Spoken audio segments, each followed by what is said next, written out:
Eu vou mostrar para você hoje como que você pode montar uma carteira de ETFs para 2025. Agora, quais seriam os ETFs interessantes? Como você faria essa verificação aí da carteira, do percentual? Como que você pode fazer isso, inclusive de acordo com o seu perfil, de acordo com o seu objetivo. Então, basicamente, a gente vai se aprofundar hoje em ETF e eu vou trazer duas carteiras possíveis aí só de ETF para que você possa montar a sua com base nelas. Combinado? Pensando em todo o contexto aí de 2025. Bom, antes de mostrar para vocês alguns ETFs, e antes da gente montar essa carteira na prática, eu queria deixar todo mundo na mesma página. Isso implica da gente falar rapidamente de como os ETFs funcionam, como é de fato a dinâmica dos ETFs e por que ele foi criado, por que ele existe. Então, essa aqui é uma imagem que mostra, inclusive, um exemplo do que é um ETF, onde basicamente você, investidor, vai lá na Bolsa Americana se você quer comprar um ETF.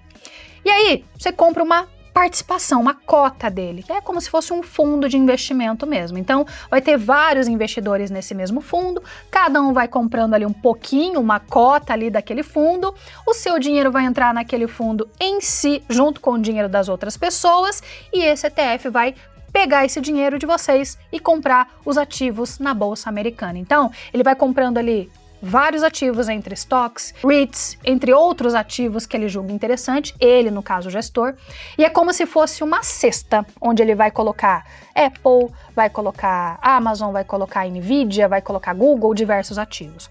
Normalmente tem uma estratégia para isso, eles já criam o que a gente chama de um índice, que é basicamente uma estratégia pronta para que eles possam seguir. E aí você saber ali o que vai ter dentro daquele ETF ao longo do tempo. Então, por exemplo, vai ser um ETF só de semicondutor, que são os chips, aí ele vai comprar só empresas de semicondutores, de chips ali nesse ETF. E essa é uma forma muito fácil de você diversificar a sua carteira sem precisar ficar comprando ações de forma unitária ou separada. Então, vamos supor, eu quero investir, sei lá, em inteligência artificial. Não dá para você sair comprando todas as ações de inteligência artificial, certo? Pode ser que saia caro demais, o risco seja maior porque você talvez não conheça tão bem esse mercado assim. Às vezes, é mais inteligente, se está fora aí do seu conhecimento aprofundado, comprar um ETF que compra várias empresas daquele ramo, daquele segmento, e aí você investe nesse ETF e está investindo em IA. Enquanto as ações da IA subirem, esse ETF também vai subir. E o legal dos ETFs lá nos Estados Unidos é que eles pagam dividendos também. Eu sei que você, Águia, gosta de dividendos. Eu sei por quê. Porque nós somos iguais. Sim, eu também adoro dividendos. Então, essa é a boa notícia. Não são todos, mas a grande parte deles pagam trimestralmente os dividendos, outros mensalmente, e isso por aí vai. Isso é muito interessante porque é o dinheiro que vai cair na sua conta em forma de dólar, certo? O mais interessante de você ter esses ETFs é que, além do que eu comentei para vocês antes, que é a diversificação, é que você não precisa gastar muito dinheiro para acessar o mercado do exterior, a Bolsa Americana. Tá? Como a gente tem essa questão de câmbio, né? Uma coisa é você comprar uma ação de R$60. Outra bem diferente é você comprar uma estoque, uma ação lá de fora, de $60. Multiplica isso por quase 6, que é o que está custando hoje $1, e você vai ver a diferença. Então, ao invés de você comprar uma ação só de inteligência artificial, você vai investir no ramo todo, mas de forma acessível e diversificada. Você tem ele negociado na bolsa, e aí você consegue comprar da mesma forma que você compraria uma ação, né, a baixo custo. Hoje um ETF tem uma taxa de administração também, isso é importante falar, que é o único custo que ele cobra a mais de você, uma taxa ali para manter mesmo a administração, a folha de pagamento, enfim, a gestão desse ETF. E é importante dizer também que, na média lá nos Estados Unidos, você vai ter ETFs cobrando de 0,03% ao ano até 0,20% ao ano, ou 0,40%, 0,4%, tem alguns de 1% também, mas ainda assim são consideradas taxas baixas. E por que baixas? Porque se você comparar com fundos de investimento comuns, de ação principalmente, esse fundo vai te cobrar facilmente, aqui no Brasil mesmo, tá? 1,5%, 2% ao ano de taxa em cima aí do fundo para você ao ano. Ah, Lisiane, mas como que eu pago essa taxa de administração aí dos ETFs? Eu preciso descontar da minha conta? Enfim, não. É descontado automaticamente do preço do ETF todos os dias, a um percentual tão pequenininho, centavinhos ali que você nem percebe enquanto isso vai sendo cobrado. No final do ano, a somatória vai dar a taxa de administração anual e aí ela já se pagou, você nem se preocupou. Então, se um fundo tem aí um ETF, tem taxa de administração de 0,5% ao ano, por exemplo, ele vai te cobrar 0,000 alguma coisa do preço, vai descontando isso do preço para que no final dê 0,5% e a conta feche. Tem até um estudo que mostra que uma comparação com fundos e ETFs e ações individuais. E aí ele mostra que a chance de você perder com uma ação específica, ou seja, unitária, 36%. Ou seja, se você pegar o mercado de ações durante um período, né, comprando unitariamente, 36% das ações ficaram negativas. Agora olha ETFs, 2% ficaram negativas ou perderam dinheiro. Você diminui muito o risco com ETFs na sua carteira do que comprando unitariamente as ações. Mas você tem que lembrar que risco está atrelado ao retorno. Então, quanto mais risco você quer correr, está disposto a correr com seus investimentos, maior tende a ser o seu retorno. Não é uma garantia, mas normalmente acontece, tá? E é por isso que tem gente que ainda investe em ações. Eu mesmo não invisto só em ETFs, eu tenho uma carteira de ações, fundos imobiliários, enfim, porque eu quero um retorno acima da média, não estou esperando um retorno mediano. Então, se você quer a média, de fato, ETF é muito interessante, né? Você não tem dor de cabeça. Então, agora a gente já vai entrando na parte de entender um pouco mais sobre os principais setores que tem aí para você investir ou possibilidades para a gente já direcionar para a nossa carteira teórica, né? E aqui a gente tem, por exemplo, um histórico dos principais setores da Bolsa Americana, as suas rentabilidades, a gente consegue ver aqui o histórico de 2023, esse roxo aqui é basicamente tecnologia, que aliás vem crescendo muito até o ano de 2024 e cada vez mais, tem rentabilidades positivas praticamente em todos os anos aqui desse gráfico. Isso porque não tem como a gente negar, né, gente? Tecnologia engloba hoje quase tudo que a gente faz em qualquer empresa, mesmo que a empresa não seja tecnologia, ela usa isso cada dia mais. Então, mesmo que tenha uma crise, vamos considerar um pior cenário, né? O setor de tecnologia, principalmente IA e tudo mais, ele vai sempre estar disparado, é um caminho sem volta, né? Se a gente pegar a época de pandemia, 2020, lá onde as empresas de videoconferência, por exemplo, Zoom, se destacaram, por quê? Porque no momento de crise, no pior que a gente viveu nos últimos anos, tecnologia foi fundamental, as ações valorizaram pra caramba. Por quê? Porque outros setores começaram a perder o sentido. Até hoje, né, isso mudou completamente, foi um divisor de águas na nossa vida. Muita gente trabalha desde então em home office, mas isso só é possível por conta de tecnologia.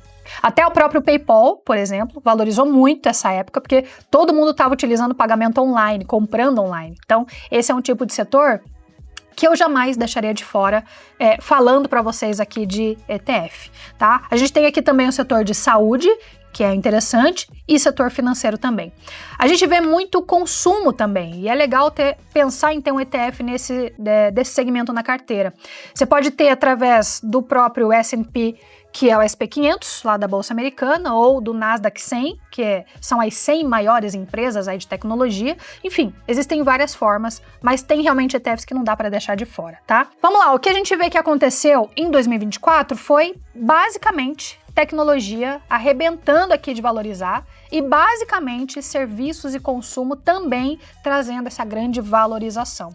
Algo que já acontece, na verdade, desde lá de 2015, há bastante tempo. Nessa outra imagem, a gente tem uma outra visão, e aí é bem legal trazer, anotem, tá?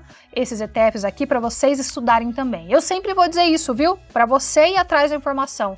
O investidor não pode ficar refém, nem de mim, nem de ninguém. Tem que estudar mesmo. Tem muito ETF aqui que tá disponível para você anotar e estudar depois, que é interessante. Só que, lembrando, tá? Alguns ETFs têm um risco um pouco mais elevado. A gente vai ter alguns ETFs temáticos, né? Que a gente fala, que são ETFs que fogem aí do básico, são de temas mais específicos, bem diferentes aí do mais arroz com feijão dos ETFs. Então, por exemplo, em 2024, o ETF de Cloud Computing, que é o SKYY, ETF que compra empresas do setor de nuvem, valorizou 41% ano passado. Você tem outras empresas aqui de tecnologia, fintech, cybersecurity, que é segurança da informação, robótica, inovação, também se destacando. E aí você vê que Teve várias empresas que valorizaram muito, mas muito mesmo, outras, enquanto isso, não foram tão bens, ETFs em si, e aí você vê muito de energia limpa, que, por exemplo, não foi muito bem no ano passado, já não vinha vindo bem nos últimos anos, desde que o Biden entrou no jogo aí da política econômica, né? E aí, talvez agora as coisas mudem, então a gente precisa aguardar também o que vai acontecer nos próximos meses, no próximo cenário de 2025, mas o primeiro ponto aqui, tá? Não leva isso em consideração o passado, né? Só isso para investir nos seus próximos anos, porque não é isso que vai acontecer todos os anos, né? As coisas vão mudando, o passado não garante o futuro. Mas é importante você ter uma noção de que existem muitas possibilidades de investimentos através de ETFs. Até tem um ETF que se chama PHO, abrasileirar, tá? Nos nomes para ficar mais fácil aí para você. Basicamente, esse ETF investe em recursos de água. Pensa, empresas que investem em água, qualquer coisa ligada à água, produção de energia por água, tudo que envolve água, esse ETF investe. Então tem ETF para absolutamente tudo. Olha essa próxima imagem aqui, ó, por último, né? Antes da gente olhar alguns outros ETFs que eu acho interessante, os principais ETFs por setor, né? Então, existem ETFs que compram um setor específico, por exemplo, comunicação, tem o ETF XLC, ele compra empresas de comunicação especificamente. Você tem o ETF Financial, que é o setor financeiro, XLF, compra só banco, é só empresa do setor financeiro. E aqui tem o retorno acumulado de cada um desses ETFs que são os setores em 2024, né, os ETFs de setores. A gente viu aqui também comunicação, setor financeiro, tecnologia, XLK é muito legal porque valorizou bem ano passado, inclusive. Para a gente montar essa carteira em conjunto, eu separei alguns ETFs que eu gosto muito, acredito aí para 2025, para quem tem essa fome de diversificar os investimentos através deles, tá? Existem outros, Elisiane? Sim, mas esses aqui são importantes para vocês começarem uma carteira ou talvez ajustar a sua carteira de acordo com o que você já tem, tá? Então aqui a gente tem alguns ETFs, os índices que eles seguem, né, aqui na tabela. Esses aqui que não tem índice é que basicamente eles seguem uma estratégia própria do gestor. Você tem os gestores, inclusive aqui, as taxas de administração. Como eu falei para vocês, né? 0,30, 0,20, 0,13, a taxa baixinha mesmo. Isso é anual, lembrando, é uma taxa muito baixa. Aqui você tem a quantidade de ativos também e o retorno nos últimos anos, tá? E aqui você vê que boa parte deles, o retorno nos últimos 5 anos, na somatória, foi de alguns 80% ou 100% de valorização, muito representativo, coisa muito boa. E aí a gente vai ter também ETFs como o DHS, que paga dividendos mensais, o VOO e o QQQ, que são ETFs bases. Você já deve ter ouvido falar desses arroz com feijão aqui mesmo, são os básicos. Acho que toda carteira de ETF tem que começar por eles, né? O VOO, o QQQ para mim, o VOO mais ainda é quase que obrigatório, tá? Então vale a pena você começar por eles, porque realmente pegam um índice muito abrangente da economia americana, tá? Então faz muito sentido tê-los na sua carteira. Agora, a gente vai chegar aqui na parte da carteira propriamente, onde eu vou demonstrar como eu faria uma carteira para 2025 de algumas formas, tá? Primeiro, eu teria facilmente na minha carteira o VOO e o QQQ. Acabei de falar o motivo, é arroz com feijão, tá? O VOO, para você ter uma ideia, vai comprar as 500 maiores empresas dos Estados Unidos e QQQ, por sua vez, vai comprar as 100 maiores empresas de tecnologia. Ah, Elisiane, mas vai ter empresas iguais entre os dois ETFs? Vai, só que são objetivos diferentes, tá? Eu acredito que os dois ETFs se complementem numa carteira e não atrapalhem a sua carteira, não, tá? São complementares. Posso ter só um ou só outro, Elisiane? Pode, tá? Pode. Se você gosta de menos risco, quer ter algo mais abrangente, mais certeiro, vai com VOO, que aí não tem erro, tá? Elisiane, mas eu gosto um pouco mais de tecnologia, um pouco mais de risco, mercado disruptivo. Você pode ter só QQQ. Tá? E aí, se você é dos dois e tá em dúvida, enfim, não sabe o que fazer, compra os dois, tá tudo bem. O VOO, só pra você ter uma ideia, pra mim é um mínimo, tá? Todo mundo deveria ter VOO na carteira, de verdade, ok? A gente pode até dividir em percentuais nessa lista, acho que é algo que seria legal você fazer, seleciona aí uma quantidade de ETFs que você quer. Por exemplo, primeiro eu quero ter VOO, QQQ e quero ter DHS, por exemplo, para dividendos mensais. Então, não necessariamente você vai colocar todos os ETFs que a gente viu aqui no vídeo não, mas separa numa tabela quantos você quer colocar e na sequência você coloca dividido em percentual de acordo com o objetivo, por exemplo, tá? Olha o exemplo aqui, ó, posso colocar o VOO, QQQ e SOX ou SOX também, que é um ETF de semicondutor, então priorizando o setor de tecnologia, né? Mas esse ETF especificamente é bem diversificado. Tem um risco um pouco maior? Tem, comparado a VOO, QQQ tem, mas está num ramo que já está explodindo e deve explodir ainda mais nos próximos anos, tecnologia. Então, por exemplo, essa já seria uma carteira de ETFs interessante, tá? Para você começar, tem muito ETF, tem muita coisa, você pega as 500 maiores e pega muito esse mercado tecnológico mesmo. Mas você pode diversificar ainda mais, você pode adicionar, por exemplo, um ETF chamado TFLO, que é um ETF de caixa mesmo, né? De renda fixa, basicamente, baixo risco, não é renda variável, vai investir no tesouro, tá? No Tesouro Americano, e aí eu posso deixar ali fazendo caixa meu dinheiro de 3 a 5% da carteira ali, só para ter uma renda fixa de fora, né? Nos famosos bonds aí, mas na forma de ETF. Se eu pensar numa carteira de risco, eu poderia começar tranquilamente assim. Em 2025, acho super rentável aí para os próximos anos, tá? Pode dividir de acordo com os teus objetivos os percentuais dessa carteira. Você pode aumentar um pouco mais, pode diminuir de acordo com o teu objetivo, lembrando, uma pessoa é diferente da outra, tá? Então, não faz sentido que eu traga uma carteira só travada aqui para você, não faz sentido mesmo. Mas avalia com base no que são os ETFs em cada segmento, para que você, de acordo com mais risco ou menos risco, possa formar a sua carteira, ok? Muito bem, aqui você já tá bem, tá? Aqui, de fato, você já tá muito bem assistido, você já tem uma carteira inicial de base aí de ETF, mas eu fiz questão de construir uma carteira ou trazer uma carteira para você um pouco mais conservadora e focada em dividendos, tá? Então, para uma carteira de dividendos, seria interessante colocar o VYM, DHS e VOO, que são os ETFs mais consolidados, pagam mais dividendos. A gente tem o JIP, ou JIP, né, abrasileirado, que é o ETF que paga um dividendo um pouco maior. E a gente tem aí o TFLO também, que poderia compor um pouco a carteira com renda fixa, agora que você já sabe qual é o papel dele. Então, aqui é uma carteira que eu colocaria também o SOX, mas lembrando, Elisiane, eu não quero um pouco mais de risco, então coloca um percentual bem baixinho nesses ETFs de risco e coloca a maior parte dele, desse percentual nos ETFs de riscos menores, combinado? Mas essa carteira já seria uma carteira ideal para você começar, se a sua ideia, se o seu objetivo fosse realmente começar com uma carteira focada em renda, focada em dividendos, ok?